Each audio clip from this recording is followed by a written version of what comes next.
All right, so we're ready to go. So, Alessandra Asteriti, you're in Italy somewhere lost in some very beautiful little village, it looks like. Where Yes, are you? Amelia, which is in Umbria, but quite close to Rome. Oh, okay. I was there. I was there for I I was know undercover. we're working on the day, but yeah, we're only about 50 minutes from Rome, so quite close by train. Well, I Mhm. went to the Euro. I was undercover, but I can say it now. But I went to the Euro Lesbian Conference, which is one of these NGOs that gets millions in EU money, Mhm. to suffuse the European countries with gender shit. Like it's crazy how captured they are. Yeah, I know. Yeah. So I was there for a few days and of course the Pope died. So I saw his body go past me in the street. I waited on the street with a bunch of Italians and they were saying, Ciao, Papa, and they were crying. Oh, yeah, yeah, it would have very eventful weekend in Rome. So, yeah. Yeah. It was a very special time to be there. So you are basically you're in exile, I guess. You're the academic A exile. little bit. Yeah, a little bit. I lost my job in Germany in 2021 and 2022. There were two different jobs, so I lost them at different times.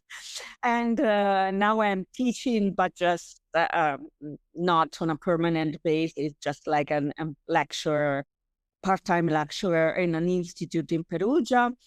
And I never had an academic post in the UK as such, but I certainly won't have one now.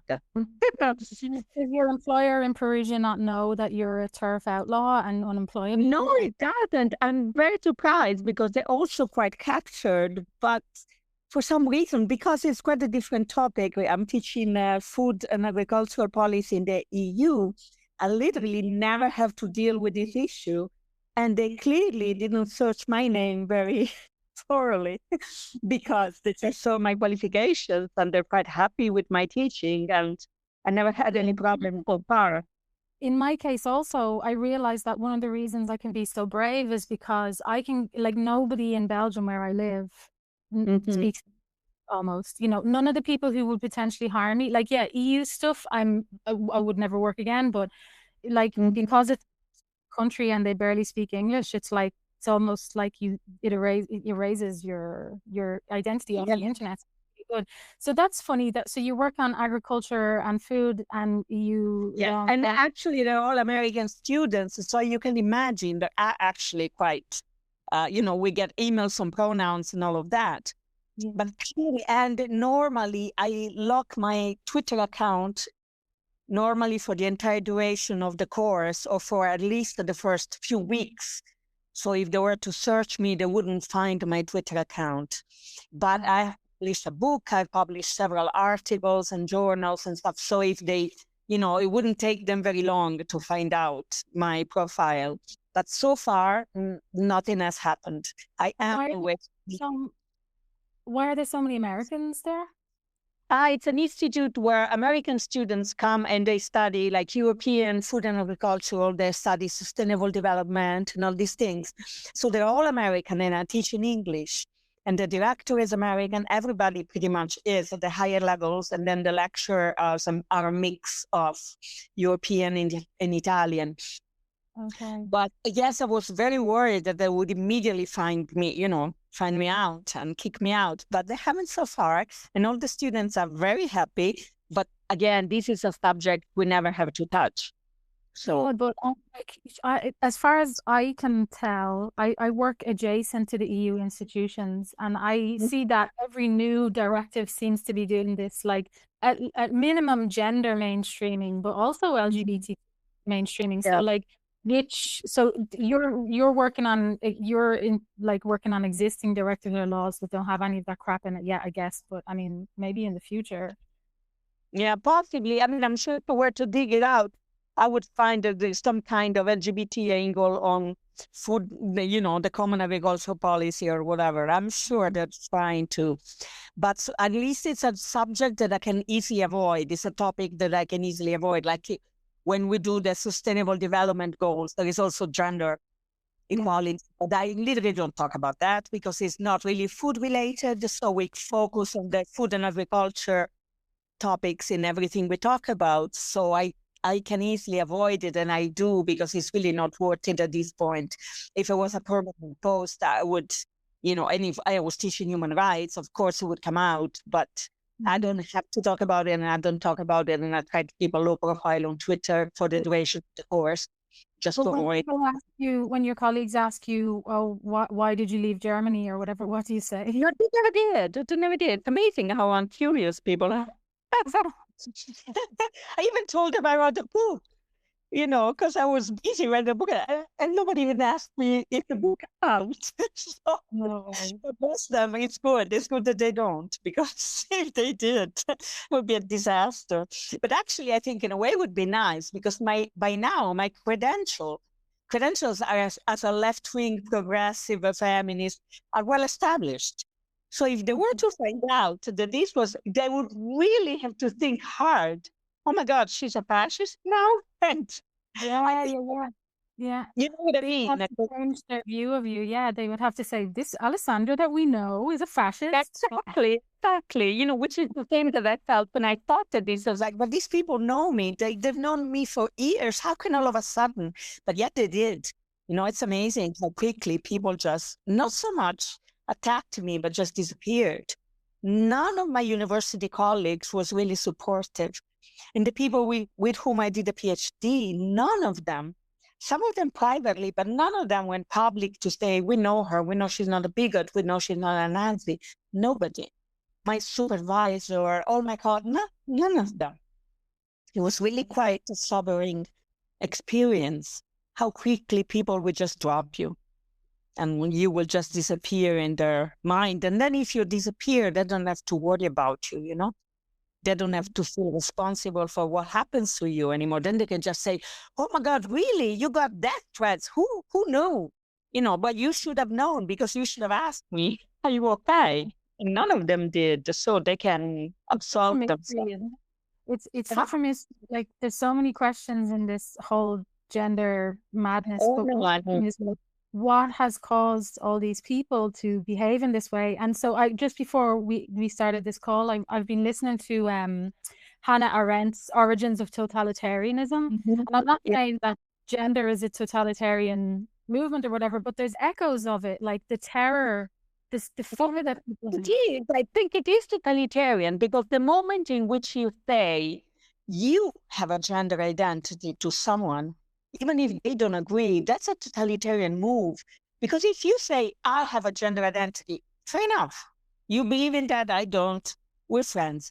But if the moment somebody from their camp tells me, you have a gender identity and you're a cis woman, even if I disagree with it, that's a totalitarian move. It's not anymore an ideology, it's a totalitarian ideology. Now, of course, it's not totalitarianism. Totalitarian ideology don't always completely capture everything, although this one is definitely trying.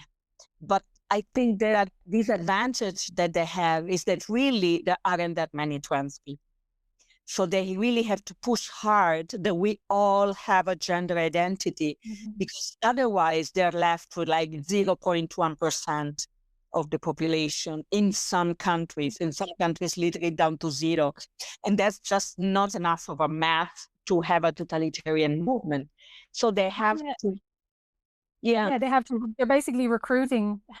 Yeah. Is saying you all have gender identities. But she was saying that totalitarianism, in her simplest, in the shortest, like, elevator pitch for what totalitarianism is, she said it's like the complete erasure of human freedom. So obviously we're not there yet, but the idea of saying to someone, you're not free to define, like, you have this thing and we're going to organize society around the assumption that you have this internal thing, that's not freedom at all. Like, no, not at all. At all. Yes, no, it's, in that sense, yes, I read her, but like 20 years ago. But yes, I remember in that book, and so this is why I recognize certain elements of it. Definitely, you see this in this ideology, the idea that, and not only, another thing that definitely it has is that according to this ideology, everything that humans made until now, art, music, literature, everything is transphobic, because nobody recognized this ideology until like 50 years ago.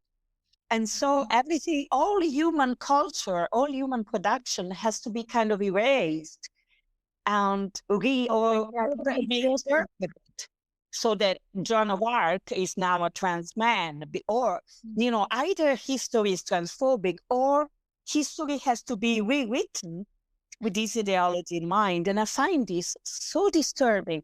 This is probably the thing that disturbs me the most on an intellectual level. This idea that now everything has to be read through the prism of gender identity. An idea, concept that doesn't even exist in reality, and not even philosophically. You cannot pin it down. You can really pin down the meaning of this concept. If you read the definitions, they are ridiculous. They are really voice, dress, and mannerism. Yeah.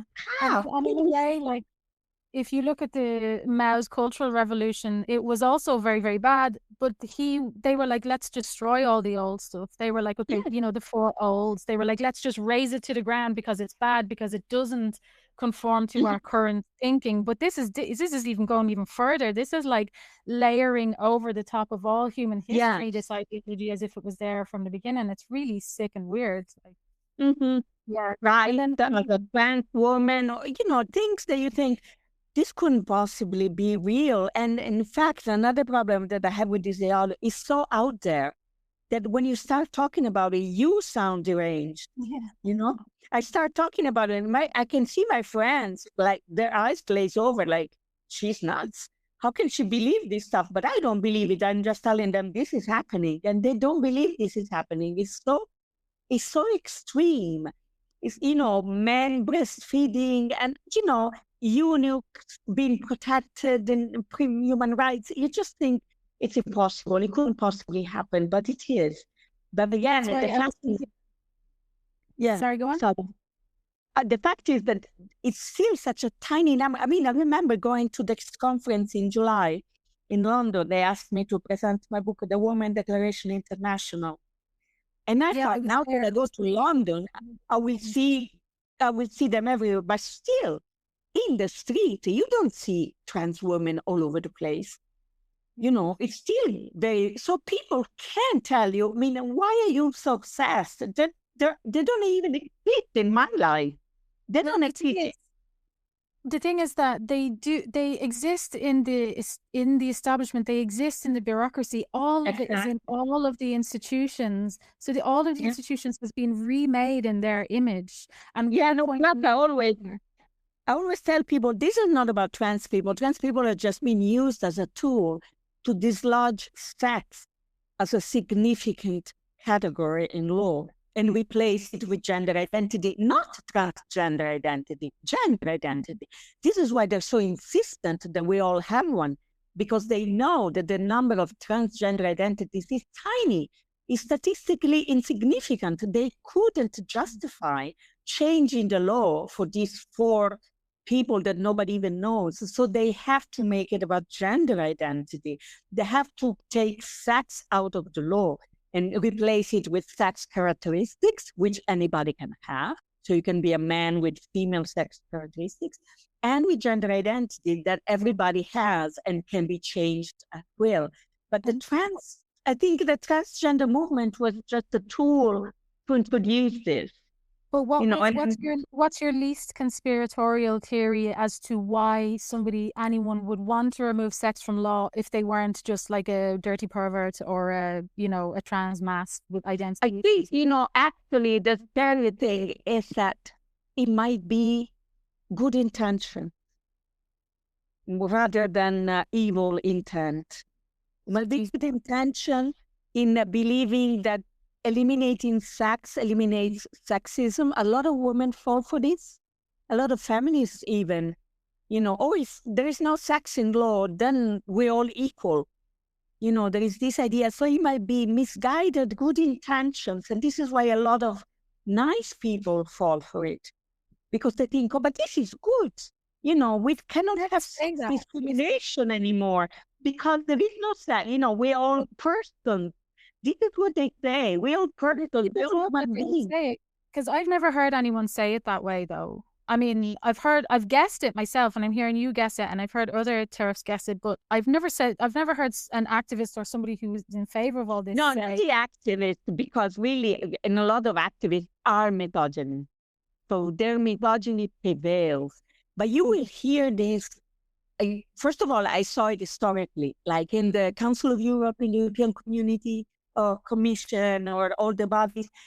This is their angle, the equality angle. We all equal, we all persons with not sex. I remember reading this conference in 1992, and the debate was pretty much on these terms. We have overcome, even there was this Italian legal theorist that said the French Revolution overcame class, and now this trans revolution will overcome sex discrimination. Like, it was a way of eliminating the discrimination between men and women, was to get rid of sex in the law. So I think it's a lot of misguided good intention. And I'm very wary of doing, like conspiracy theories. I can't believe that a tiny number of trans women, whatever, like men who say they're women for their own fetish, I can't believe they have that much power. But one thing that I believe, and this is my conspiracy theory, is that at the very beginning, the LGBT movement was very much against trans, getting trans on board with the LGBT until the 90s.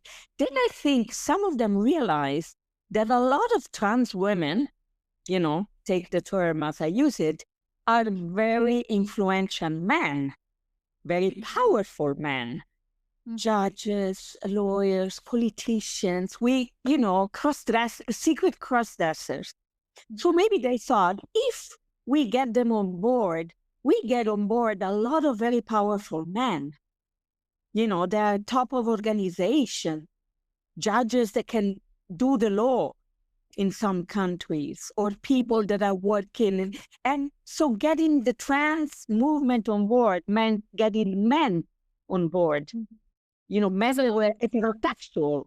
Yeah, a lot of these secret cross-dressers are very conservative often and very highly educated and money people, and they're not these street. They're not street. From the very beginning, for example, especially in the U.S., they were handheld by millionaires. People like the Pritzker and all. So maybe the LGBT movement figured this would be a good ally to have. Well, I do know that that's a whole other discussion, I guess. I've heard about those millionaires who bankroll, and sort of when this fusion happened with Tim Gill, particularly in the late 80s, and then of course it was Martin Rothblatt, and he had some legal organization.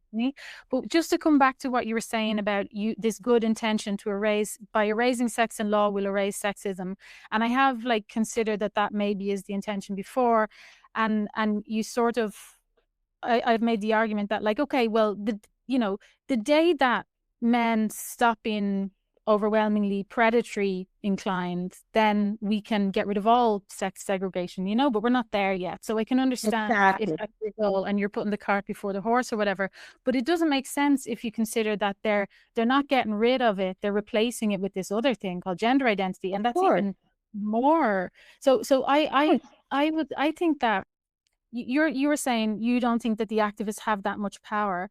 I think that because it's so thoroughly marbled through all of our institutions, that as soon as you have not just a law but even a policy, what you get out of that is funding. And once you have a million funding, as a TERF, I've been trying to organize TERF stuff for the last 3 years, and I know how difficult it is, and I know how helpful even €500 is to print a few things or organize a banner or whatever.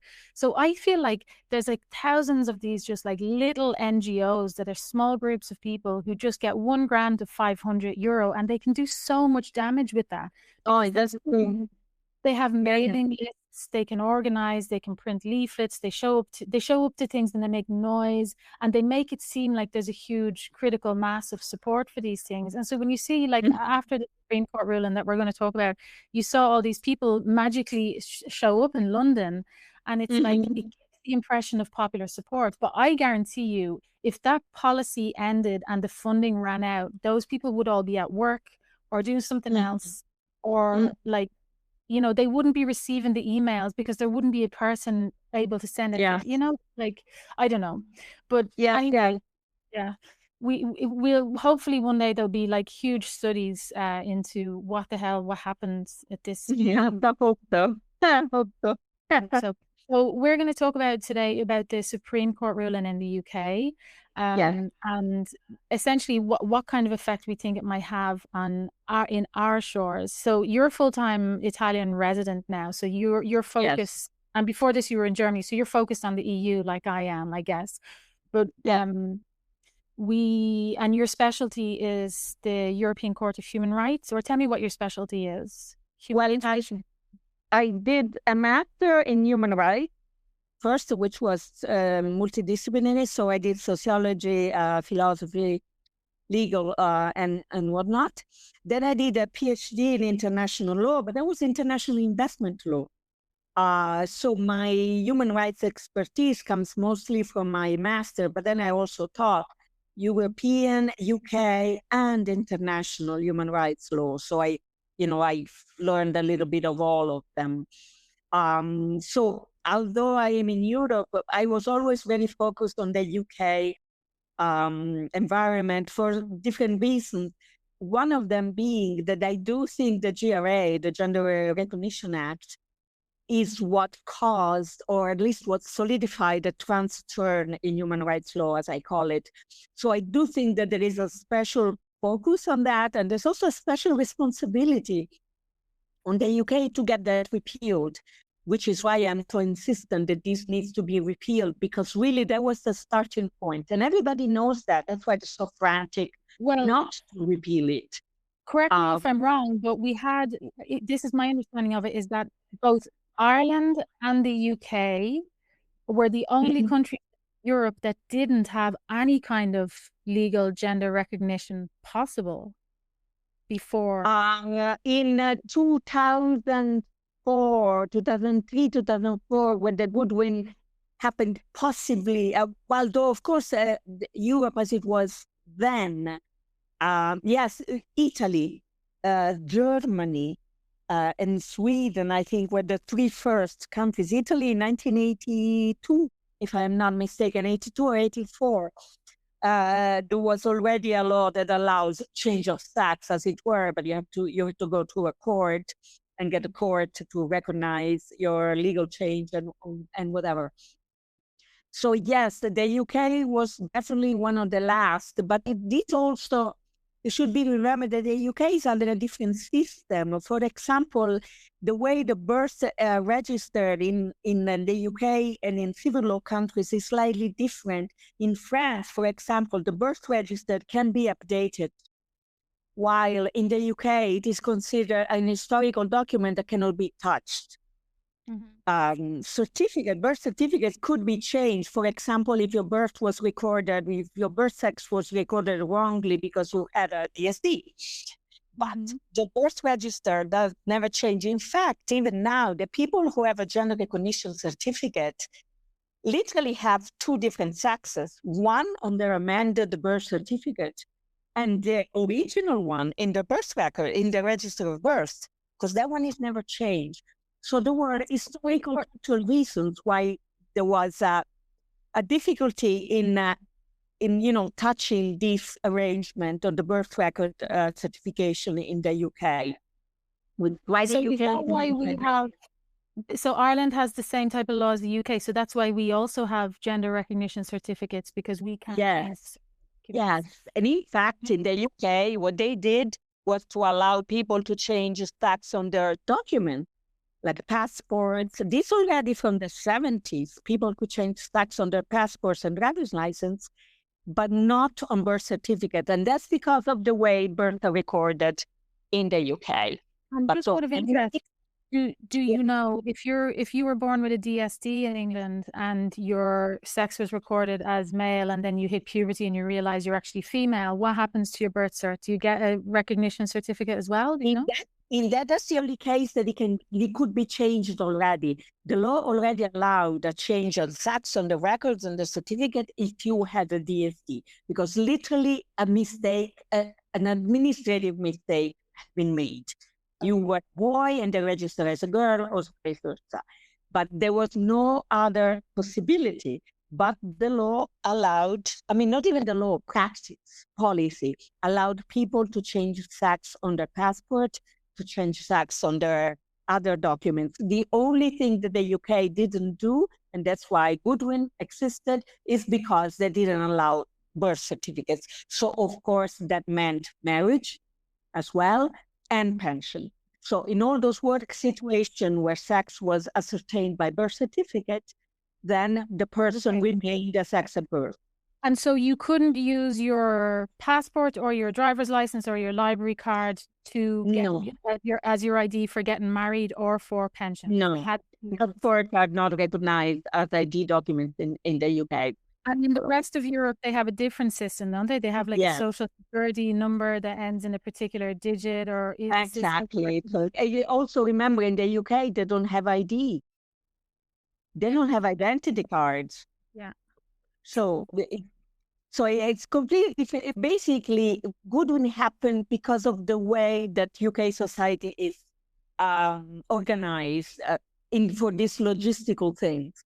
You know, there is no ID, birth records cannot be changed. This was the reason. It was really technical, I think, more than because people were accepted. And there was already the directive had been, the Sex Discrimination Act had been amended to incorporate gender reassignment. That happened before Goodwin and before. And so people were protected in terms of, maybe we should go back and talk about what those are. I know people have talked about this a lot elsewhere, but maybe we'll do a quick overview of what they are. But when you're saying that trans identifying people, they already had protection, for example, with work-related stuff because of the gender and the corporate gender. And it was just the birth cert, and the birth cert was required for X, Y, and Z. Okay. Because that's really good to know that, because we had our own Goodwin in Ireland. It was Lydia Foy, and Lydia Foy had a passport, had a driver's license, had a library card, had X, Y, and Z. But the lawyers, the public interest lawyers who took on this great human rights case, they kept talking about the denial of his passport, of his birth cert, was like this cruel and inhumane, awful thing. And as he got older, he got a bit more senile, and he's been saying in interviews in the last few years, "Oh, I didn't even really care. I wanted to drop the whole thing." But of course, the lawyers were looking for glory, you know. So they were pushing him to keep going, and he was like, "Sure, I didn't even need it." You know, he was divorced, and he was already retired, and you know, all this stuff. Like he was on permanent disability or whatever, so it made no difference to him. But in the UK case, it made sense that there wasn't enough. You needed to be able to get your birth certificate. Okay, so that makes sense. Do you want to do your shortest or your I don't know, your best brief description of what these institutions are that we're talking about, what Goodwin relates to, the European Court of Human Rights, just so people understand what we're talking about? Yes, of course. The Goodwin case, which was taken by Christine Goodwin, as he was against the UK, was taken in 2002, decided in 2003, and resulted in the Gender Recognition Act. And that's the court of the Council of Europe, which was established in the early 50s, basically for the protection of human rights, democracy, the rule of law in the European continent. This goes back to the division, of course, between the two blocs. And in fact, it was the UK that really insisted on having a convention for the protection of human rights and the establishment of a court. On the other side, and unrelated to that, there is a Court of Justice of the European Union, which is the court of the European Union that has, first of all, is more recent. It has a different membership because it concerns the member states of the European Union. The European Court of Human Rights is 47 member states in the Council of Europe, so of course a much wider jurisdiction. And the Court of Justice of the European Union will decide cases that originate. It has competence for European law, including the three fundamental treaties: Treaty on the European Union, Treaty on the Functioning of the European Union, and since 2002, the Charter of Fundamental Rights. But of course, this has a much narrower applicability because this concerns cases in which the European Union itself is breaching the rights of the European citizens. While let me paraphrase up in a way that I explain it to people. You've got two main blocks. One is the EU and the other is the Council of Europe. They're not related, though they work together very closely. The EU was originally started as a trading thing. It was like, and they make laws to make it easier for all these 27 EU member states, 27 EU countries. It's a much smaller, limited number of countries, so that they can trade together, and so that there can be free movement of people and goods and services across borders. So that's one thing. Think of it as a trading bloc that sort of went astray and is now dipping its toes into all sorts of social issues that I don't think it should. But then completely separately, you've had, as you just said, the European Court of, or the Council of Europe, which was sort of set up as a human rights guarantor, like a guardian of human rights. So one is trade and stuff, and the other one is human rights, and both have a court system. So the EU trading thing has a court system in Luxembourg. That's the Court of Justice of the EU. And the court cases that are heard there are basically EU countries that are, sorry, the European Commission, the EU itself, going against EU countries that aren't upholding the law, correct? Yes, but also there are a lot of cases that actually originate from European citizens who feel that have been hurt, injured, or suffered a detriment because of European. But then it's the EU that is the one making the charge, like making the accusation, as opposed to a citizen. Whereas over in Strasbourg, in the Council of Europe, there's a convention, and we've got how many articles in the convention? Many, 47. 40? No, how many articles in the convention? How many articles? Oh God, it's a good question. Less than 100. Less than 100. Basically 100 rules. The 100 rules in this convention, and it's upheld by a court. And so if you have a problem and you've tried to fix your human rights problem in your country, and your country is not, you think your country is not, adhering to the convention that they signed, you can go to Strasbourg then and take a case against them. And Goodwin was that. That's what Goodwin was, wasn't it? Yeah. So you have to exhaust. It's called in international law, you have to exhaust domestic remedies first. So first you go to your domestic court. If you don't find the justice, or you think that you're still suffering a breach of the convention, you can make an application to the court. If they agree with you, it be declared admissible, and then they will hear your case. And Christy Goodwin was a big burly bus driver, and what was he upset about? He was upset about many things. He was upset about work and employment. This is funny because he was upset about work and employment, although already there was European law protecting him. He was upset about his pension rights, and he was upset about the possibility to get married. So all these things. I think, by the way, he was already divorced. He had been married. And the court focused on this, but the court also focused on the issue of privacy, because the Goodwin court really only considered from the point of view of the post-operative transsexual, who is undistinguishable from other members of the acquired gender. I mean, this is ridiculous. I'm sure Christine Goodwin never did go to court, otherwise the judges would have said that this is a man. So undistinguishable, so they need privacy, because otherwise, let's say the person who looks at their document can realize that that person is not of the sex they present as. Being outed. Yes. This is how they say, isn't it? Okay. Yeah. So, but the notion was that they were post-operative.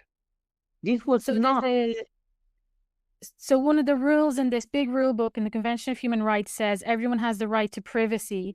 And this guy was saying my right to privacy has been breached essentially Yeah, because yeah, I am undercover, nobody knows I'm a man.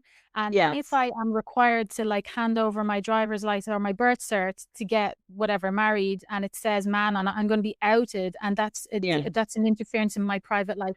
So that's absolutely bananas, yeah. not just for the reason you just said, but also because just the idea that all of this is resting on this private life argument when it's just like disrupting everyone's life all around. No, of course, but of course it doesn't. First of all, um, obviously, the good one was restricted to post-operative transactions. Gender Recognition Act gets rid of that, which was an important criterion. So we accept that the UK is breaching this guy's privacy because, as a post-operative transsexual, he has done so much to approximate the female sex that they should be recognized as female sex.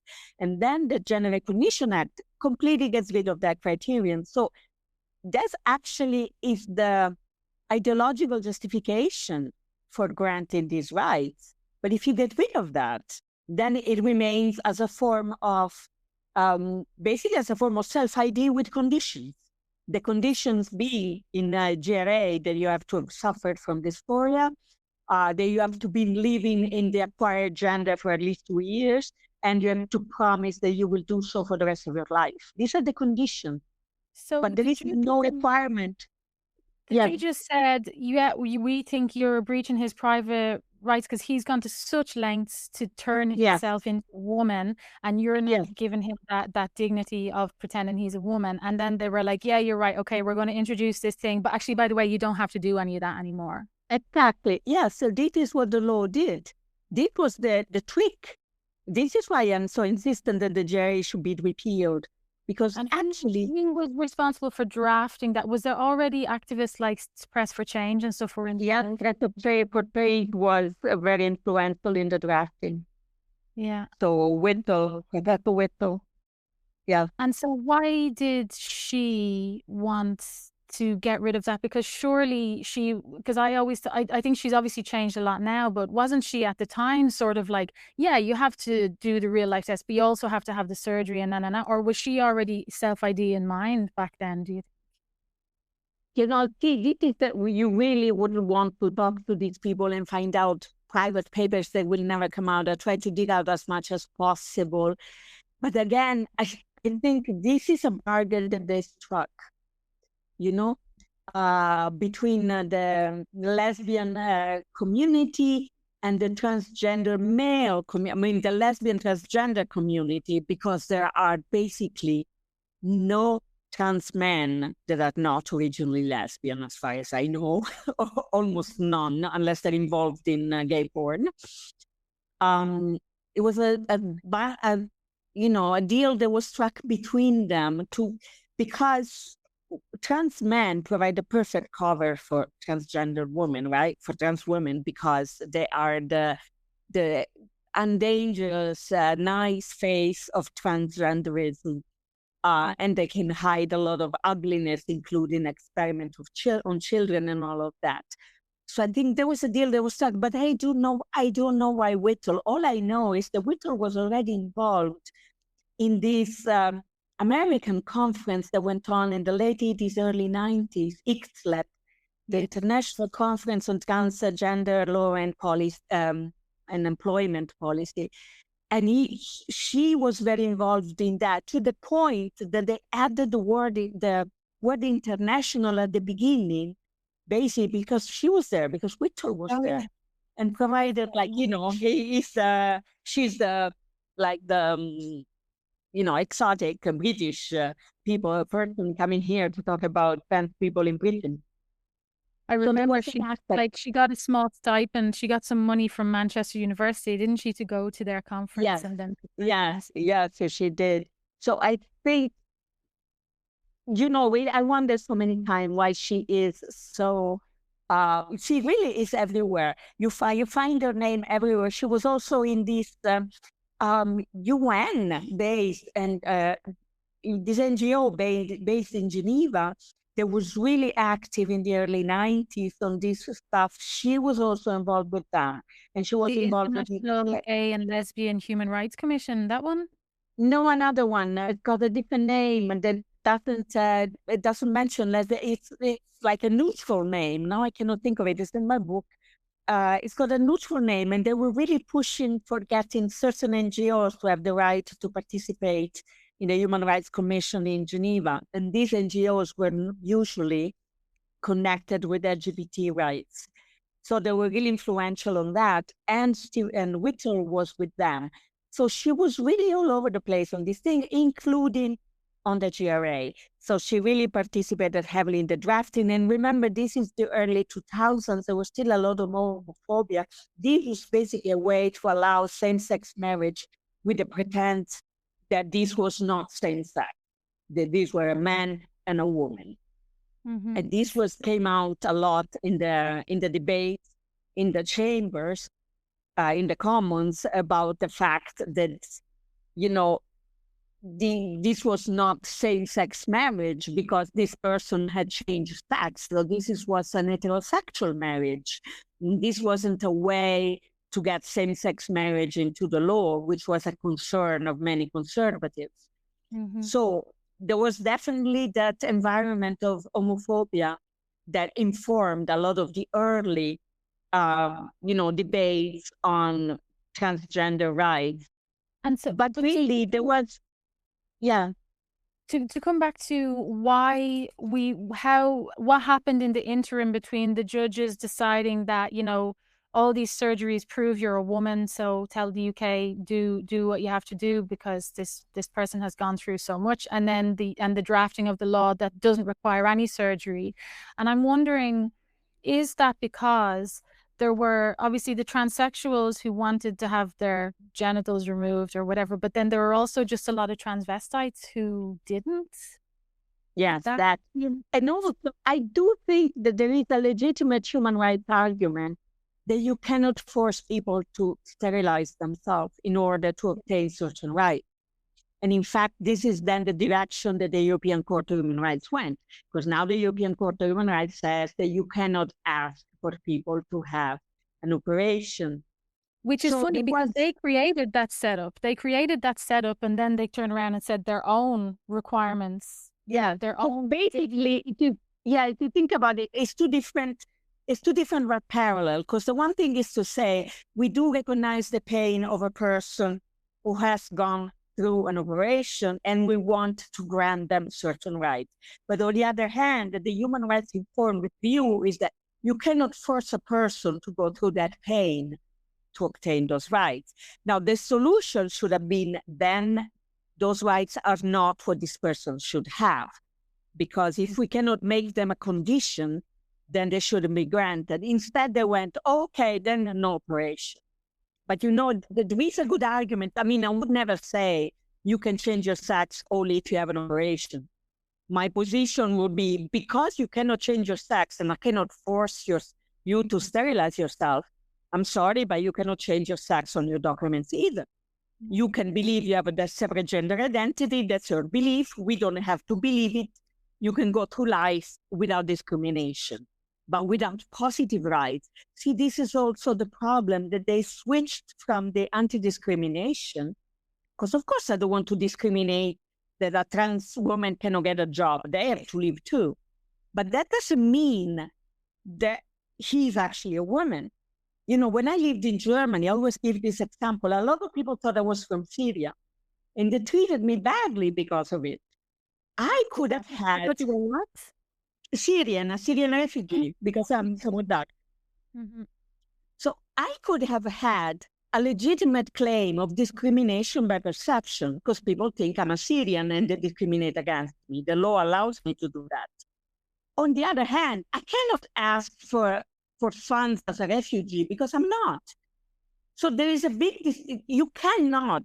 you don't have to accept that a trans woman is a woman in order to argue that the person should not be discriminated against because of the way they perceive themselves. Instead, it was this slippage.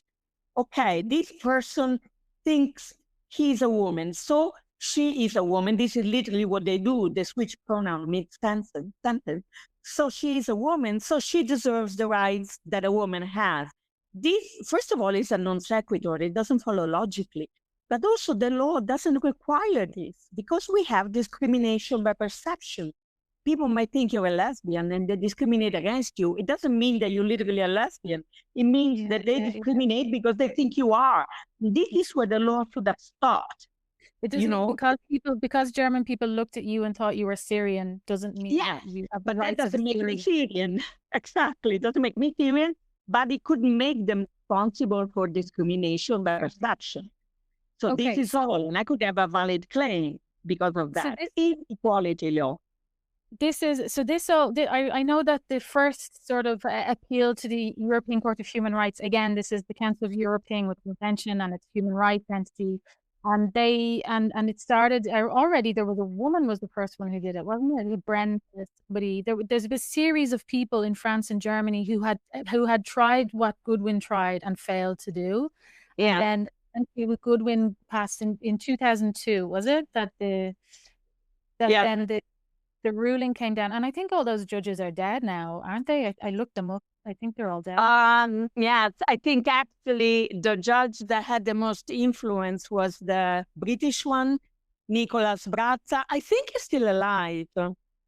And I'm saying he had a lot of influence because normally when a country is taken to the European Court of Human Rights, I mean, not normally, but quite often, when a country is taken to the European Court of Human Rights and the court finds against that country, the judge from that country will express some form of dissent, but not in this case.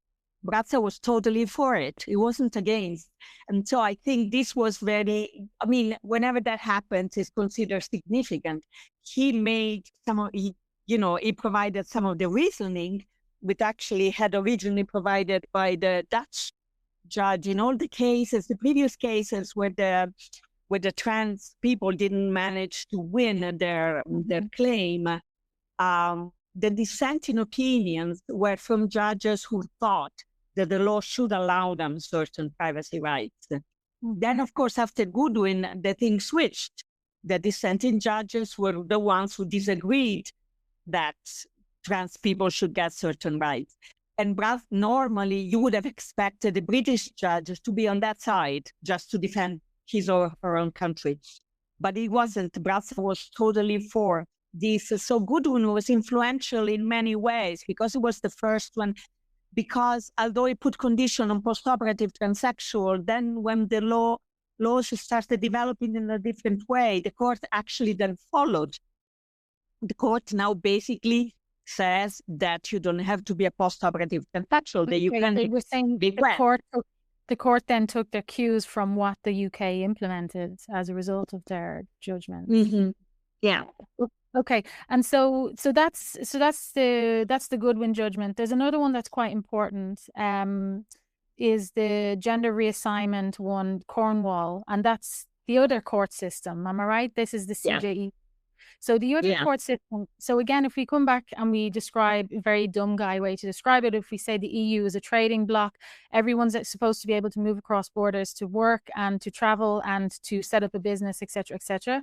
Well, you need to have employment laws then that apply in every country in the same way, because if you're suggesting that we have a single market, that an Irish person go work in Germany, but that they will lose certain rights when they go to Germany, that's not right. So what we try to do in the EU is have the same employment rights for everyone across the bloc.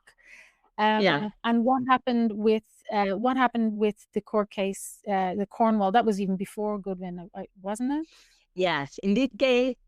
The fact was about the application of the directive, or the quality directive, and whether the fact that this employee had been dismissed because he wanted to have a sex reassignment surgery, if it was considered a form of sex discrimination or not.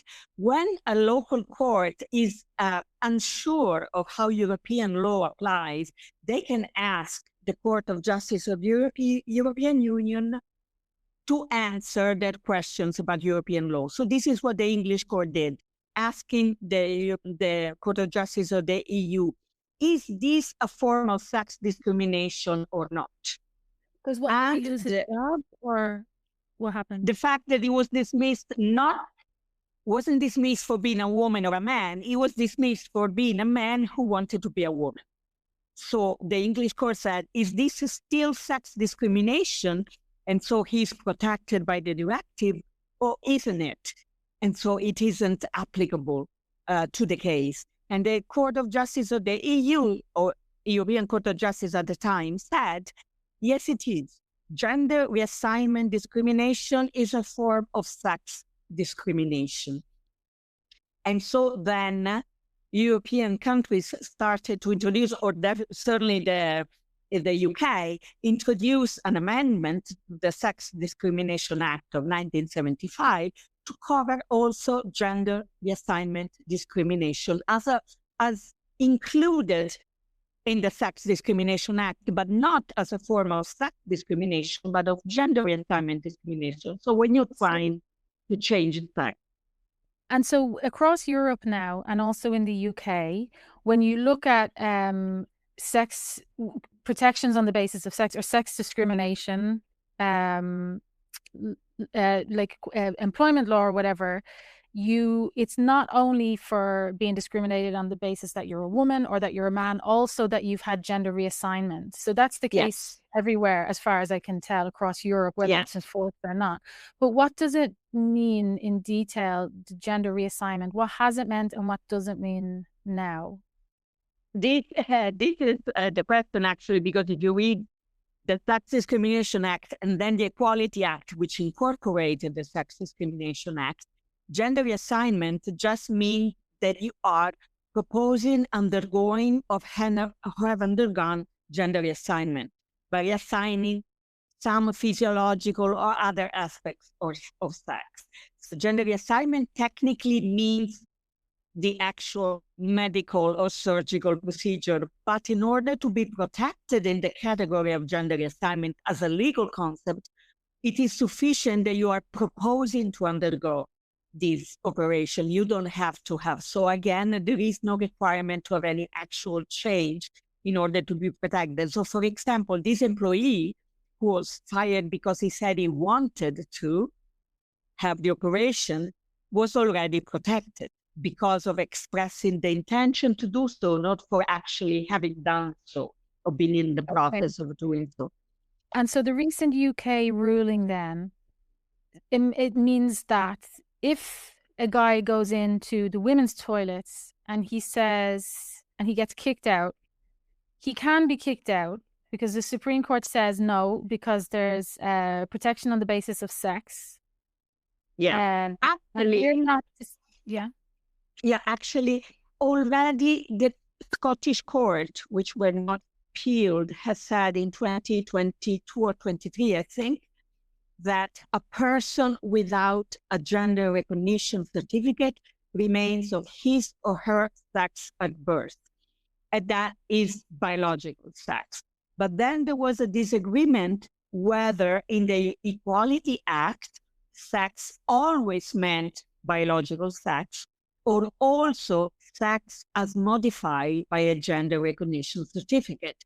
So this is why the case then reached the Supreme Court, but it reached the Supreme Court only on the narrow point whether a gender recognition certificate made you a woman for the purpose of the Equality Act or not.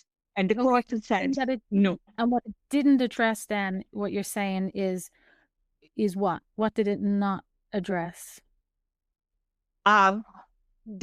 The problems with the judgment to me are others, but it was already clear that sex meant biological sex for everyone who didn't have a gender recognition certificate. And remember that it's only 0.0089% of the UK population who have a GRC, so a tiny, tiny, tiny number. The Supreme Court said, even if you have a GRC, sex in the Equality Act means biological sex, not your sex.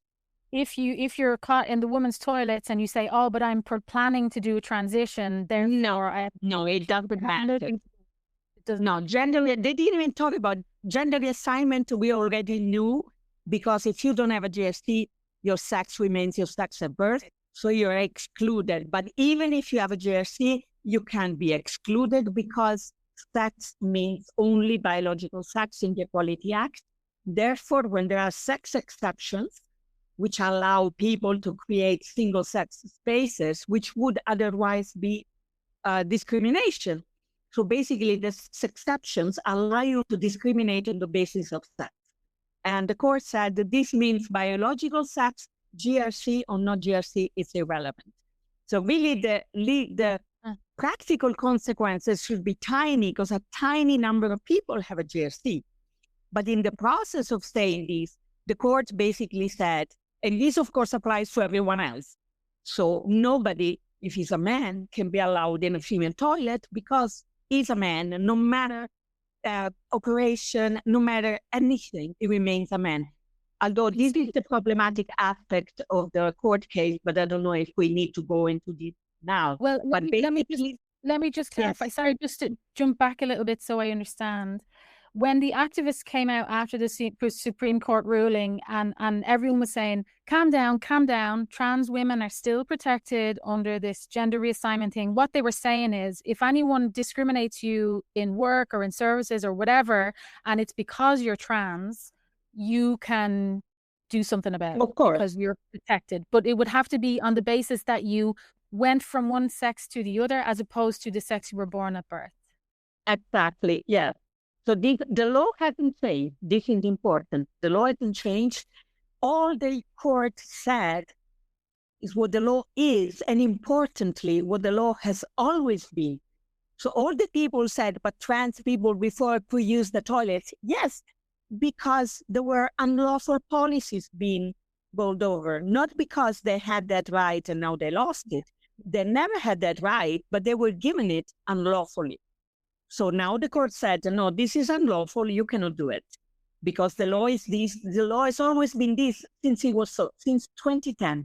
Any policy allowing trans women to use female toilets since 2010 was an unlawful policy because the law was always not allowing them to use them. Yeah. The law hasn't changed. The policies were unlawful and will have to be repealed.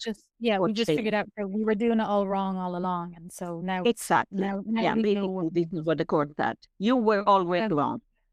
Okay, so to just bring it back to a zoomed out European context a little bit, what I find interesting is that it was in 2002 that the Goodwin judgment was passed. And it was just... And Lydia Foy, who was the Irish Goodwin, Lydia Foy was this dentist who had also gone, exhausted all domestic remedies and had gone to Strasbourg and was denied and had lost his case. But then, like a month later, that the Goodwin case came out. So they decided to go back to Strasbourg and they did it second time around. And then he won eventually, a few years later, whatever it was. And then the European Court of Human Rights, including the High Commissioner for Human Rights, everyone started putting pressure on Ireland to introduce a form of legal gender recognition because we had none. We didn't have the nod and wink. We didn't have any sort of what they have in Finland or Italy or France or whatever. We didn't have a GRC. We didn't have anything. There was no means by which to check legal gender. So it was in this period that activism and international activism really started ramping up. So people started saying, you know what, instead of doing what the Brits have done, which I think was the plan all along, like the original plan was to just copy the British system.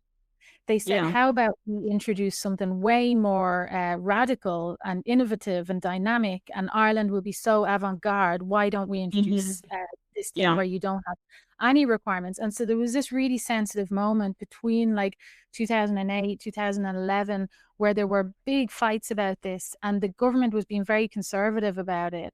But eventually, pressure. I mean, ILGA came and they organized their conference in Dublin that year, and then Transgender Europe organized their annual conference in Dublin that year. The Human Rights Watch people came to Ireland. The Commission Rights came to Ireland. You know, there was all this pressure from everywhere, and it was like, people say we're small countries like Malta and Ireland, like sort of these experimental places. Self-ID took off. I think it's because the Irish one was, there was such a lack there, that it was a blank canvas for activists to work on. Of course. And so that's why we eventually, it took ages, but we eventually got self-ID. So at that point in the mid 2000s, all over Europe, you had your still old school system in a lot of Europe. You had Finland that come in rather late, and they had what they call now the sterilization requirement. You had sterilization requirement in like Romania, a couple of different places. But then everything was sort of started to go in flux then at that point. And so what I can't remember what I was going to ask now. So the GRC solution in the UK was everyone was happy with that for a certain period of time. Yeah, because at the time it was considered innovative. Because it got rid of the requirement of having any medical or surgical treatment. So at the time was considered innovative. Although, I mean, again, because I think because the UK is quite different, already, I mean, there was already a way for people to obtain documents. There were different avenues that people could obtain some sort of protection from the GRA, from European law, from some formal policies that allowed people to change their name and their sex on voting registration and driving license and so on. In fact, one of the main arguments for getting rid of the GRA is that it has such a low uptake. I mean, it's really a tiny percentage of transgender people who decide to get a GRC because the law allowed already so much. There was almost self-ID anyway, because you could get a passport with a female marker as a man without anything. Somebody told me, a transvestite told me, I met up with a transvestite in Dublin recently, and he told me that I could never understand this fight for GRCs and for self-ID, and then the low uptake. I couldn't understand it. And this transvestite I was talking to, we spent like 6 hours drinking coffee one day. And he said to me, you know, he gets contacted because he was one of the people who was against self-ID. He thought you should just be able to, he was one of these free expression, just dress up as a woman and free about it. He wasn't a gay drag queen or whatever. He was a straight married guy. And he said to me, he gets contacted by cross-dressers all the time who are incredibly distraught because they don't know what to say to their neighbors and to their family and blah, blah, blah about what they have. And he said this sort of legal recognition that this is a real thing that some people have, and for the state to put its mark of approval on it and sort of call it a human rights adjacent type of thing, really, really appealing. So, you know, when I first started lurking in Facebook groups, I was always looking for evidence that they were getting their GRC and then they were sneaking into women's toilet. None of them were getting GRCs. Like, they don't want it. They just wanted I think the people who wanted the GRC were the lawyers, because they needed laws. They needed case law at the European Court in order to embed this concept in the law. But the people living their lives, they just don't. They just didn't care. One thing, possibly, you know, just like any bureaucracy needs something, right? The human rights community, they pretty much got all the human, I mean, I'm not saying that human rights are respected. What I'm saying is that legally they are now more or less protected. They are now in the law. This was something new that they needed. After the fall of the Berlin Wall in the 1990s, they needed a new cause. And this represented the perfect new cause. Think, as you know, at the amount of money that they can raise with this. As something new that needed everything. You had to build it from the ground up because nothing existed. It was a new concept that could be embedded in human rights law and then in law in generally. And there it was. It's a thing to work to do. Like it's a new project, but it's also like, are people trying to make names for themselves? Is that also you can definitely see the. I read so many documents, so many old documents from the UN and the commissions, all these committees, and it recurs. You know, this you can see almost a desire to make a name for themselves, to raise money for it, to create case law. These are things that for lawyers matter a lot. But I think for the trans community, the GRA almost irrelevant. Apart from the case, even as you say, the Irish guy is saying, the lawyers wanted me to keep fighting. I couldn't care less. They select certain cases that they want to push in order to create certain precedent. And I'm sorry to say that the same happened with Maya Forstater. She was chosen to create a precedent that gender identity is a protected belief, and so is gender critical is a protected belief. We don't need that. We actually hurt women. It doesn't help them at all because sex is not a belief. But even one of the lawyers in the team, she's very clever, she admitted it. She admitted that Anya Palmer, the woman who, decided that she would go with a gender critical belief, she had already set all the legal theory, and she was looking for someone to test it. And that someone was Maya Forstater. But isn't it that sex is important, your belief that sex is important, not just that it's real? No, the belief as described by the court is that sex is immutable, not that sex is important. But also, was it not also that's not the main part of the belief, is that sex is immutable. It's part of the belief. And this is ridiculous. This, it's not a belief, it's a fact. It would be immutable even if I didn't believe it, even if nobody believed this. In some kind of gender dystopia where everybody believes in gender identity, that will remain immutable, even if nobody. If you saw all this onslaught of crazy gender identity shit everywhere, and you were looking for a way to challenge it, what would you have done? Do you think? Lack of belief. I don't believe in gender identity. That's also protected by the Equality Act. So I would have gone straight lack of belief, which needs to be protected. It would be the same as your boss forcing you to go to church. You wouldn't have to prove that your activism is a protected belief. You just have to say, my lack of belief is protected.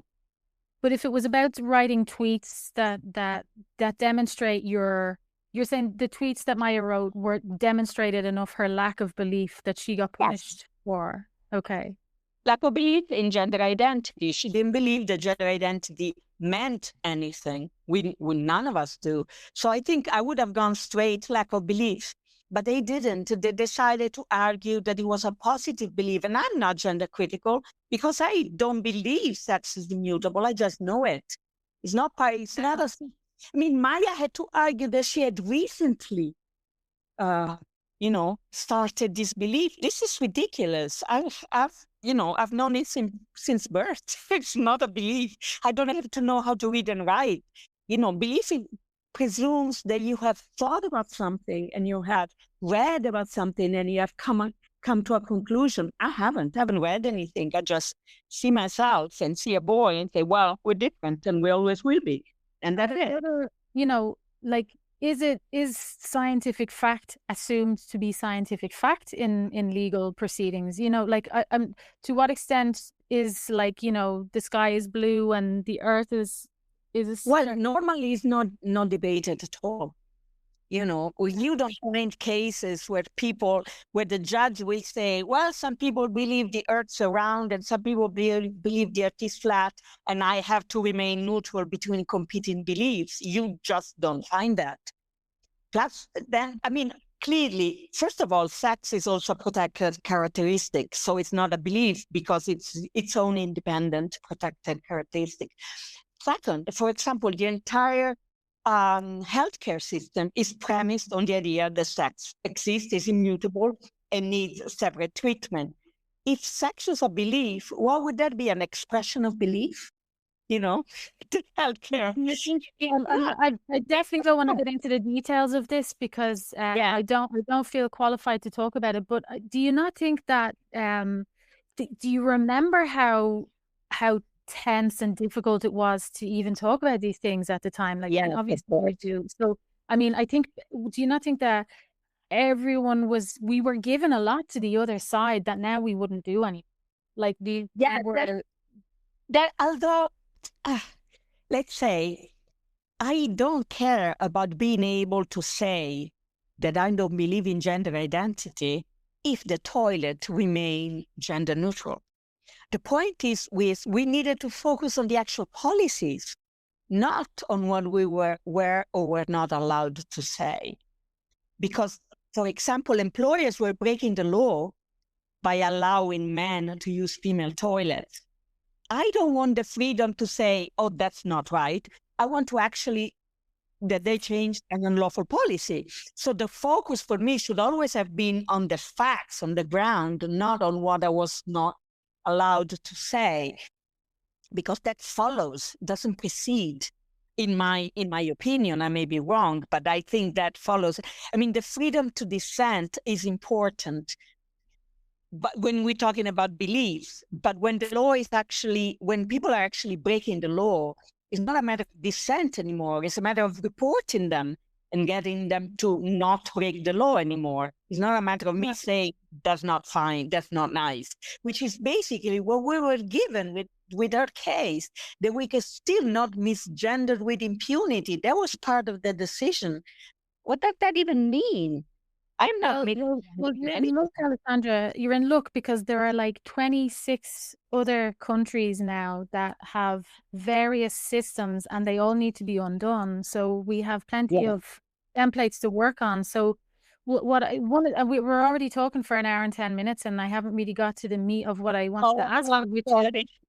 This is my fault also, but this is all very good groundwork. But what I'd love to know is what's the best way forward? So first of all, how do we take what we can from what happened in the UK? How do we, bearing in mind that we don't have gender recognition certificates anywhere except in Ireland, what's the ideal scenario? Like if there was a perfect ideal case to be taken, what would it be? What would it look like? Women rights. Sorry?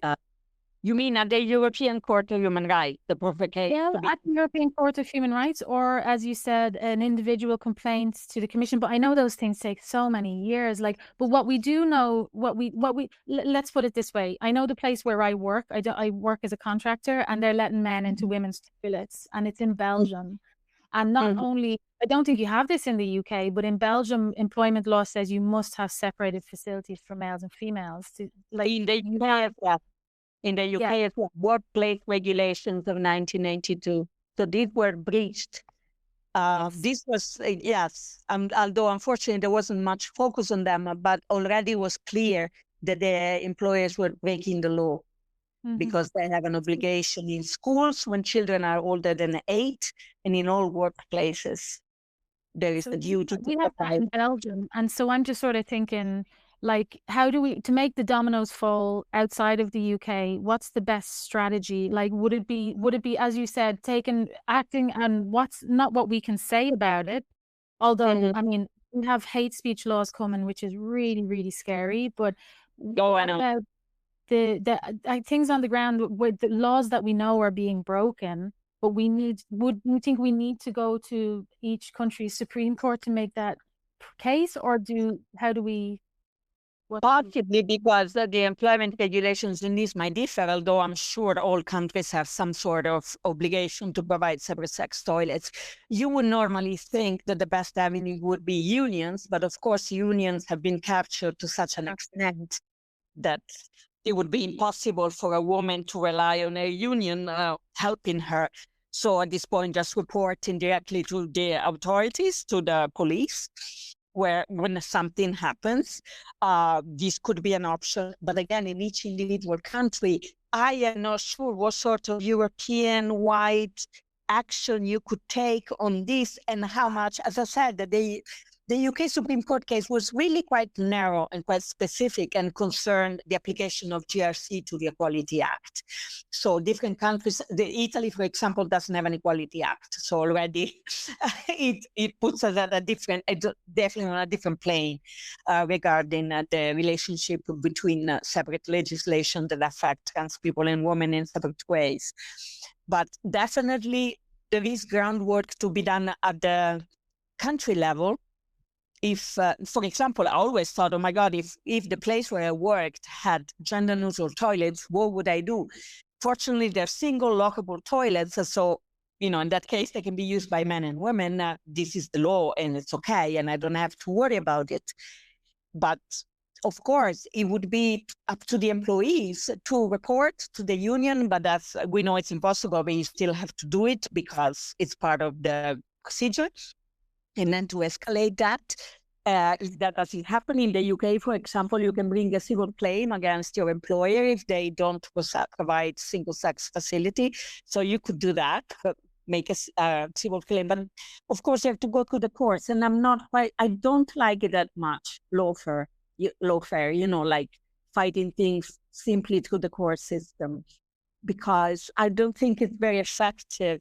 I always prefer political solutions and legal solutions. But the problem is that the law, it's on your side already. Like there are workplace regulations that says that you have that right, but it's just not being implemented. But I'm not even sure that I do have that right, because in Belgium, and it's the case in a lot of other countries, as far as I know, the way you get your legal gender change is you go to the Maison Communale, which is like the administrative office, whatever. You sign a piece of paper, and that's it. And your document is changed to reflect your new legal sex.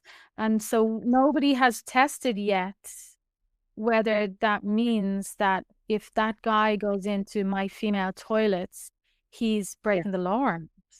Well, then maybe it need testing, just like it needed testing in the UK. What I'm saying is, cannot be European wide. It would have to be country by country because different, although I'm sure they pretty much mirror each other, the regulations. But again, this is why it was so. It needed clarifying in a way, because yes, of course, the law says that there should be male and female toilets, but what if a legal female, as you say, can enter a female toilet? You have to clarify that female only means biologically female. And if you haven't done so, then you need to challenge, especially if you do find a man in your toilets, then you report him. You should, I think sometimes we should just play dumb and report them to the police. I found a man in the toilet, and then and wait for them to say, no, he's a woman. Say, how am I supposed to know? I see a man.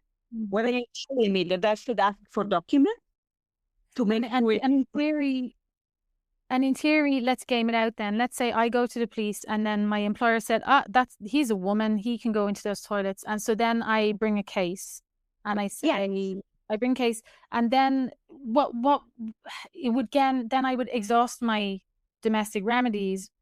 If the Belgian find, it could be that the lower court agrees with you and clarifies that obviously biological sex is meant. So you were perfectly within your rights to challenge a man in female premises, and that could be the end of it. If the court being captured that says, no, you were wrong and a bigot and whatever, then you could exhaust all your domestic remedies until you get to the Supreme Court or equivalent.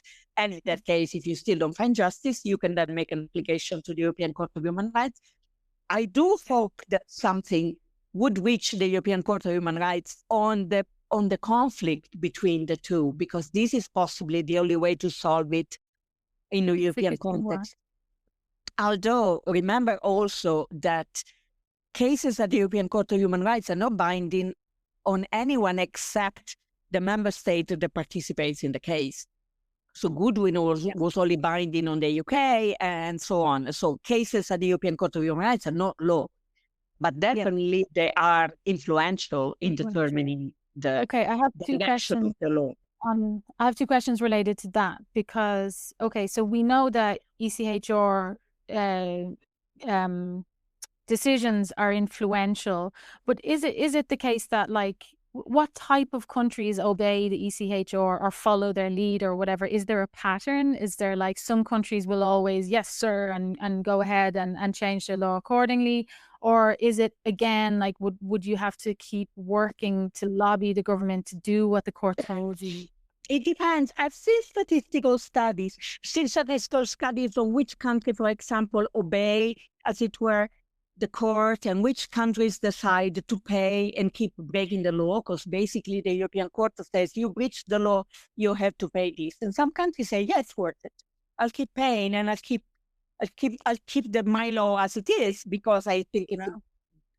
And so it very much depends on this, and it also depends on how important the country think that thing is. So if they're willing to breach the rule, or if they're going to go along. In general, there's compliance. In general, countries does it take a do long time? no, not necessarily. Think of, Goodwin, I'm sure that there are outliers, but Goodwin 2002, the law 2004. So within 2 years, the country came into actually exceeded the requirements of the European Court of Human Rights. So not necessarily it takes a long time. Of course, that because the UK had to do something because they're bound by their judgment. The other countries can just ignore it, and they're not doing anything wrong. The only thing that they're exposing themselves to risk of litigation, because somebody can say, well, look how the court decided in Goodwin. If we take the case, we're going to win too, and we'll get. But again, you don't necessarily get your country to change the law. You get the country to pay compensation. Then, if they change the law, it's a different matter. The court cannot force a country to change its laws. It can only say what you did is a violation of the convention. If you want to repeat violations, you can. So I hear the Good Law Project in the UK is talking about bringing a case. What are they talking about? I'm not even sure myself. First of all, MacLeod said that he was asking the European Court of Human Rights to make a declaration that the Supreme Court had breached the convention. This is not something that they ever do, so it's just not a remedy that is available. Then they said they were going to make an application to the court, but of course, they haven't exhausted domestic remedies. Because what they're arguing that case is a breach of the convention was not an argument that was made in the court. So they would have to start from the local court and escalate it all the way to the Supreme Court. What would the case look like? That it would be basically saying he was discriminated on the basis of his gender reassignment. It's a sex discrimination case, and gender reassignment means that it would not even this person has a gender recognition certificate. So he could claim that by declaring that gender recognition certificate do not change your sex for the purpose of the Equality Act, the court breached his human rights in relation to the possession of a gender recognition certificate. That, I assume, would be the argument.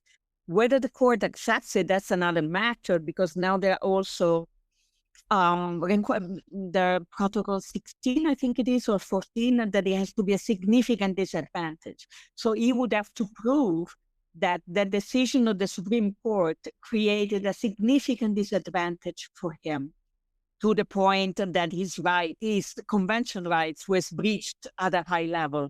And I don't think that he could have that. So I think what they're saying is a bit legally illiterate, because they're forgetting the exhaustion of domestic remedies rule.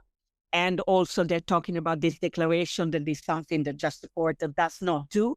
And also, to me, has very slim possibility of success, except for the fact that we know very well that the Council of Europe is highly catch. I am afraid that there would be, for example, the human rights, as you pointed out also, Michael Flaherty, he can address the court. And we all know how heavily involved in transgender ideology he is, and he has been since the 1990s. So I wouldn't be surprised if you would plead specifically for Victoria MacLeod to, have his case heard at the European Court of Human Rights. But this certainly would be highly unusual. I hope it wouldn't happen, but the way they're presenting the argument now doesn't make any sense. It doesn't make any sense. And I even I was going to say oh fuck, I can't remember what I was going to say. Maybe we're both tired. When I was at the Euro Lesbian Conference at the weekend, the head of the Stogie-esque unit was there, and she basically said, "I am an activist." We have this word in French, maybe in Italian you have it as well, entryism, basically, where you change you know, l'entrisme. I don't know if you say it in Yeah. English, but it's basically she's an activist who's got in there and she's going to turn it into an activist organization from the inside. And she said that really openly. And so there was a Mm-hmm. meeting with the Council of Europe Sogi-esque woman, Michael Mm-hmm. O'Flaherty, cabinet member, the head of the internal LGBTQ staff network of the European institutions, someone from Mm-hmm. DG Justice of the European Commission, and someone from the gender department of the German federal government. And they were all talking about it was so scary how much power they have. And it was in that meeting that cabinet woman of Michael O'Flaherty said, oh yeah, he intervenes in European Court of Human Rights cases. And one thing that I'm very worried about is this intersex issue because, well, first of all, the people like the Good Law Project, they're going to fundraise off the idea that they can do something. I think they're Of going to get course. at least 6 months out of pretending they can do something. And so that'll keep them going for a while. But I'm quite worried that a lot of focus is going to shift to intersex Mm-hmm. case because there's a huge focus on it in the Council of Europe, and I think it's very strategic because it's the kind of sciencey explainer for trans that they're going to use Yeah. as a crutch, I think, and I'm very worried that might. Well, we'll see how it turns out. It'll probably take years. Oh yeah, and the other question. I have two more very important questions. Sorry. One is, you're involved in international law, and we know that international law often or never is binding or is Mm-hmm. really seldom binding. This UK Supreme Court outcome is also not binding on anyone, but it's in some ways it's as influential as some sort of international law. It's an international standard now, surely, or will become an international standard because of the UK system is so respected or influential, but also, like, for example, today I saw the Spanish NGO, this Contra el Barada de Oh Mujeres, yeah. whatever, the against the erasure of women. They've written to their constitutional court to say, look what happened in the UK about the Mm-hmm. definition. So people are using it in the same way that they use international conventions and other instruments. Yeah. Well, it into UK judgment to the Supreme Court gets circulated a lot in all the former colonies, and they can influence. And you see that also, unfortunately. I mean, I've read lots of cases from peripheral countries about trans rights. The cases are absolutely appalling, but they do tend to quote, for example, cases that even Goodwin or cases that happen in the UK or in the US that might help their cause. So equally, this case could be used in other, especially common law countries. It doesn't have any binding value per se, because again, only treaties do, and cases never do. Not even international cases are binding, let alone domestic one. But they can definitely have a value in comparative law situations where other countries might poach the reasoning, and the legal teams in other countries might use the reasoning that was made by the judges or even by the submissions of parties to influence the outcome of the case. So yes, at the very least, finally, we have a case on the other side, as it were, because I've seen a lot of cases where gender ideology is pushed, using cases from the UK, the US, Australia, and so on. Now there will be a very influential case for the Supreme Court making the opposite argument, that sex is only biological. Think of the Australia case, Giggle. Oh yeah, tickle. Mm-hmm. And now it's going to be appealed, and definitely what the the UK Supreme Court said, I am sure is going to come up in the proceedings, because this is one of the courts that the Australian courts are supposed to look to, and now Australian courts just told,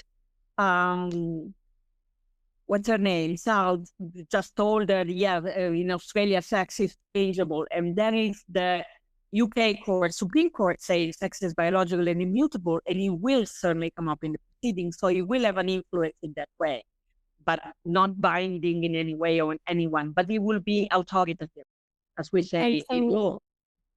And so on the ground for European turfs in EU countries or Council of Europe countries, if we see that that males are using female facilities or sports or whatever, what we can do is we can call the police, or then we can bring the work to court if we think they're breaking the law, and then we can exhaust our domestic remedies and maybe end up one day bringing a case to Yeah, establish what sex yeah, means or what male and female means at European level.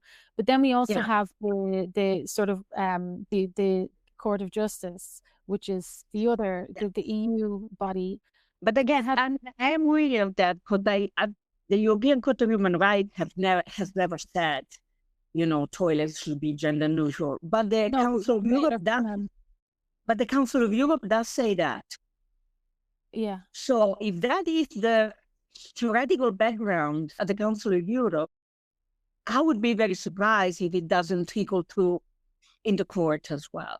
So I would be very worried of cases such as that one, because the last thing I want is the European Court to say, no, toilets should be gender neutral, because gender identity, anti-dignity, autonomy, self-determination, all the bullshit that they come up with to justify why gender identity is important. At the Council of Europe, I just checked in their documents, they're quite open about it. Toilets should be gender neutral. Oh So, God, they're so yeah, bad. yeah, that is bad. That is But bad. then what about this Mirren case? So we've now got like, so I walked up to the woman from DG Justice after that meeting the other day, and because she had said on the panel, yes, what did she say? Europe, because she's from the commission, so she said our workplace directives, sex discrimination, anti-racism, whatever, it doesn't deal with gender identity, it only deals with sex, but that might be a bit about to change. Yeah. So I said, uh-huh. So I went up to her afterwards and I said, are you talking about, she said, it only covers gender reassignment. That might be about to change. And I said, what's this based on? And she said, well, we need to reassess on the basis of the rulings in Mirren, which is this Romanian girl, Yeah. British, got a self-ID. Yeah. I've got a piece in the Substack on meeting. Yes, it is interesting because they're using the freedom of movement, which is such a well-established legal theory in European law. They're using freedom of movement to argue that you should have the same document all around Europe. But this is ridiculous because basically it's telling Romania you should approximate your law to the British laws, which, by the way, now Britain is not even in the EU anymore. But you have to approximate. So just the same as we do mutual recognition for products, so that, you can make jam in Romania and sell it in Italy, and Italy can make jam in Italy and sell it in Romania, because we assume that we're using equivalent standards. And we're doing the same now with gender recognition, that, we have to recognize each other. I think it's insane, frankly. But yeah, I was very worried about meeting. But in principle, if my understanding of the EU, it sort of makes sense to make that argument. I mean, I wish they wouldn't, but it makes sense to me to make the argument because, this Coleman case, which was, by the way, was it an ILGA activist? I don't know if you know that, maybe you did, but this Coleman case was about bringing your gay husband to your home country. Again, it was Romania. And I don't know if that was a free movement thing or what, but basically it makes sense to me in principle that you would say, I can't move around. This can't really be a single market where people can move around to work if you can't bring your husband, your gay marriage husband. So in that case, it makes sense. And then it's only a tiny step further to say, well, I can't be one sex in one country in the EU and be a different Of course. So, yeah, this is why I'm saying using the freedom of movement is very dangerous, because it does make sense that you cannot be separate sexes in different countries, but that would force, but then who is to say that because of that, then it has to go in one direction? That then obviously, if you are a male in the UK, then you are a male in Romania. Why can't it be that if you are a female in Romania, you are a female in the UK as well? You know what I mean? It's always, there is an investment law. There was something, there was a way, the most favored nation treatment, that you had to treat all the other nations the way you treated the nation that you treated the best. And this is a way to make law go in only one direction, because it can never go down. It can only go up in the direction of, if I'm Canada and I treat the United States a certain way for tariffs, then I have to treat all the other countries the same way that I treat the So US. you're saying, why aren't we doing it like, I want to have self-ID in Belgium and instead say, no, well, you can't because you're not allowed to have that in Slovenia, so you can't. Exactly. Why don't you have to go in that? There is the presumption that self-ID is better than no self-ID. And so we have to go in that direction. But that's completely, first of all, this is completely irrelevant to freedom of movement, because that should not be morally charged. And second, it's an ideological position that you want to make sure self-ID happens all over Europe. So you take one example and you say, now this has to go throughout Europe. So self-ID in the UK or whatever, gender recognition in the UK has to become gender recognition in Romania, and not the other way around, that the lack of recognition in Romania. Unless we stop this, we're really in trouble, because the Commission pays for strategic litigation. It pays funds to ILGA and to Transgender Europe and to everyone to bring. They don't pay for the cases. They don't pay the legal fees of the lawyers. What they pay for is the training of the lawyers on how to bring cases like this to the European rights. And so there's all sorts of rulings in the pipeline and rulings coming up. And what I heard today, I don't know how serious this legal analysis was, but somebody has brought a free movement argument about banning pride marches in Hungary. Now, I'm obviously against banning pride marches anywhere, but they're saying, if I can't enjoy my free association and freedom of assembly, I guess, in Hungary, and I can't everywhere else, then that's an inhibition of my free movement rights. Yes, but this is because, as you noticed at the beginning, the EU was about trade. This is because of an extension that, to me, is beyond the competence of the EU, or certain mechanisms that work in a trade perspective, like free movement, and apply that to fundamental rights beyond the widest dreams. Because if you look at the Charter of Fundamental Rights, transgender identity is not even mentioned. There is no reference to that. So in a way, to incorporate certain human rights as perceived by certain groups throughout Europe in the name of free movement. But whoever decided that gender identity is a human right concept, there is really no basis. I spent years investigating international law, trying to find a material basis to this theory, and there isn't one. It was just all of a sudden incorporated in the law and repeated obsessively, but without ever any. I found an article once, it was ridiculous, because this professor said a trans woman, a woman, and then he put a footnote. And I thought, this finally I find out where trans woman and woman is explained. The article that he footnoted just said, obviously, trans women are women. So this is all there was, the repetition of this mantra, the repetition of these concepts like gender identity, transgender, sex characteristics, and all of this, but without ever any rational basis to it. So, sorry, I think I need to go now. Yes. Would you say that the best thing for European activists to do now would be to lobby for repeal of these laws that allowed for... Yes, definitely. This would be of course, they tell me, but this is impossible, without remembering that women had to fight for more than 100 years to get the vote that they never had before.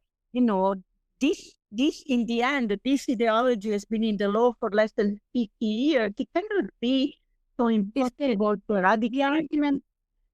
Just to understand, the arguments that it's impossible or too difficult in the UK, do they apply to other countries in the EU, or is the UK a specific case because of gender recognition certificate or anything, or would it be just as difficult elsewhere? I think it's in general, although I haven't heard, the argument is not even there yet in Italy, for example, that it needs to be eradicated because many people don't even know it's there already. So, it's difficult to argue you should take it out when they don't even know it's in. Plus, the law as it is actually, as I said, it's 1982, so it's quite different. But there is in general an argument made about it being too difficult, or that this international law professor told me, and I quote, gender identity is a thing. in international law. And I said, what kind of legal argument is this? Is a thing? What does it mean? It isn't a thing, clearly. My main point is that gender identity should be a belief and as such protected by human rights law, if it is not, to the extent that it doesn't affect the rights of others. This is what it should be. It should be completely conceptualized as a belief, not a thing, like the professor said, a belief that one can hold, that one can express in certain ways, provided that doesn't affect the rights of others. So, for example, you can tell me you are a woman, and I can tell you I don't believe you. It's and so you can tell me I believe in God, and I can say I don't. This is the end of the matter. Move it out of the realm of private life or whatever, and move it into the realm of protection on the basis of religion, like, because we have those in the convention, and we have. Yes, exactly. It would be very easy because it would be beliefs are not listed, so you wouldn't have to change anything. You would just have to incorporate gender identity as one of the protected beliefs, and this is very easy to do. Just need somebody to say yes, it's a belief. But so you have to get rid of all the laws that say no. So in Italy, at the moment, if we have men who have changed, they did the old school way of changing their sex, whatever, years ago, legally, and they're using women's facilities. For Italian TERFs, what's the best course of action, do you think? Repeal that old law or establish that sex means sex? It's not just the old law, because the law, the Constitutional Court and other courts have also amended it. So, for example, 2 years ago, I think it was, this man in Sicily said he wanted to change his legal sex, but he didn't want to have an operation, and the court allowed him to do that. So he's now legally a woman, although he looks totally like an average man in the street, like glasses, beard, like a man. I don't know, for example, what sort of toilets he would use. But I know in Italy in general, they divided the male and female, except some few clubs, or like the club where my son works, they have gender neutral toilet, and literally was the only one to say this is wrong. We should have separate toilets, because I know what happens when, I see the guys going after the girls who go to the toilet, and I'm always there making sure nothing happens. I know it happens, so we shouldn't. But he was literally the only one arguing against it. They are breaking the law, because in Italy they should have separate toilets, but nobody does anything about it because they want to be cool and progressive and European, So yes, it should be challenged, but that would be also not an easy. And you need, this is a problem in general human rights law. You need a victim. You cannot bring a case to the European Court of Human Rights without having, it cannot be a speculative case. And somebody who's ready to put their life on hold. Exactly. You need. Alessandra, one last question, because I know you have to go. But the outcome of this Mirren case was basically, so this girl got her passport changed into the cross-sex, saying she's male in the UK, and then she went home to Romania, and she's like, I want this recognized in Romania too. Forget the fact that the UK is no longer in the EU. Let's pretend it is.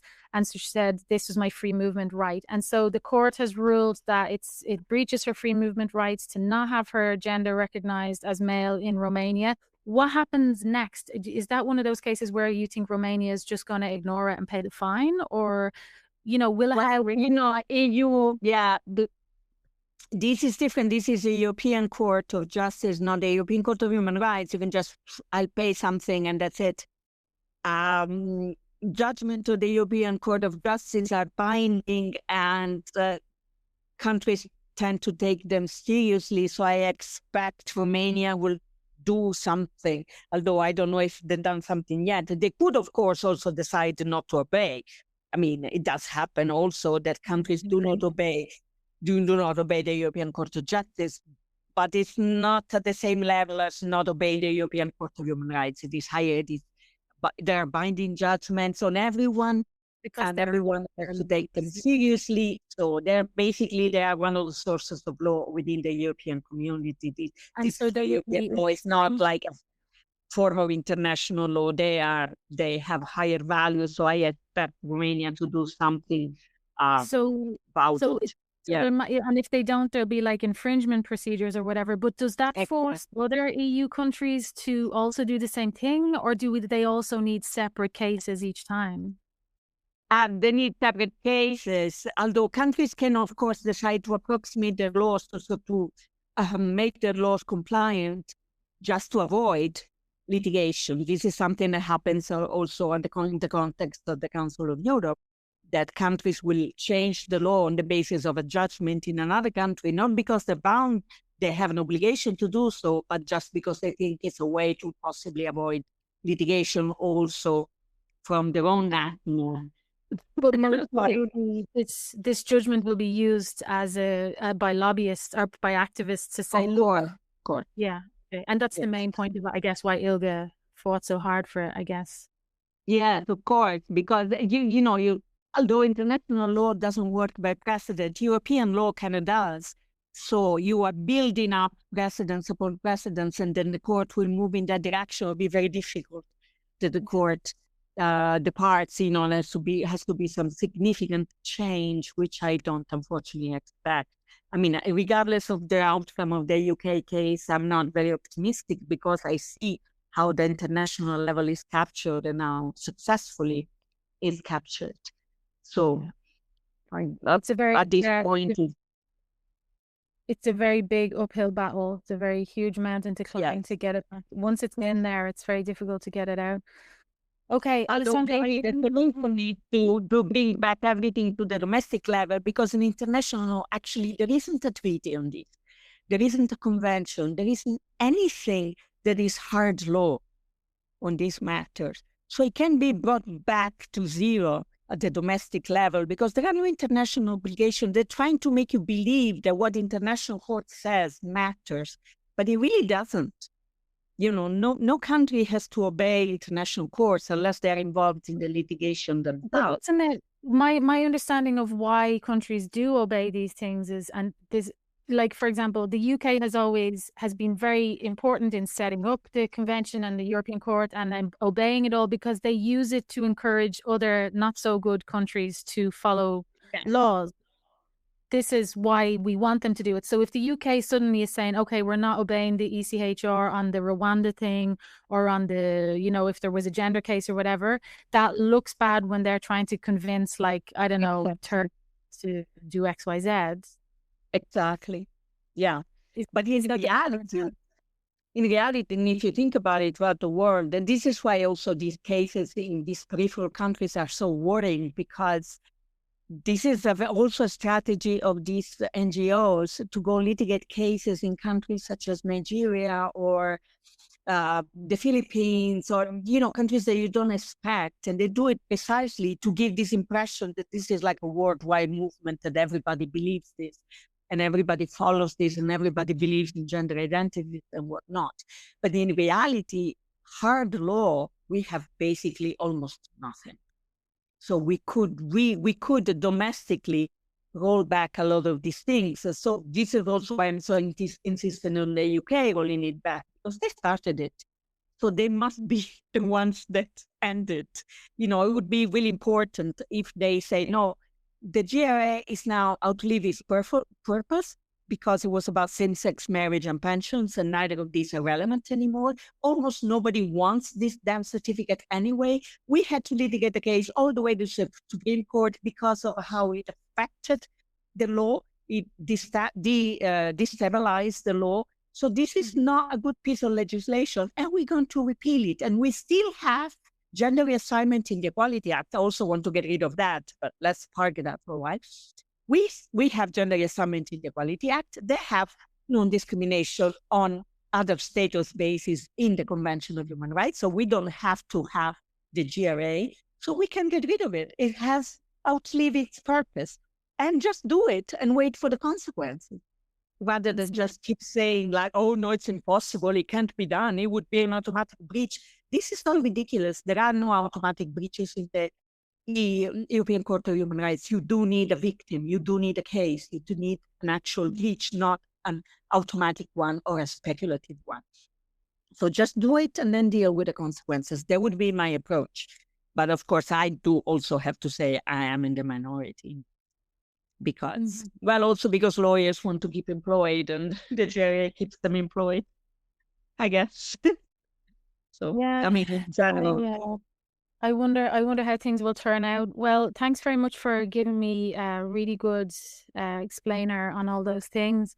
What's next for you? You're going to stay in Italy and keep teaching. There's no plan to come back and No, well, involved in there this. is no chance I'm going to get a job in the UK because now everybody knows my name, especially in the UK. So I know, it's funny. The only time that I got an interview is when I put down that I was non-binary in my diversity form. That's so good. It was in Ireland, actually. No way.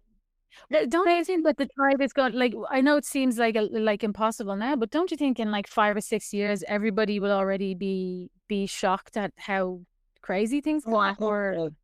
I hope so. I don't know. I'm afraid there would be some kind of compromise fudge that just satisfies no one.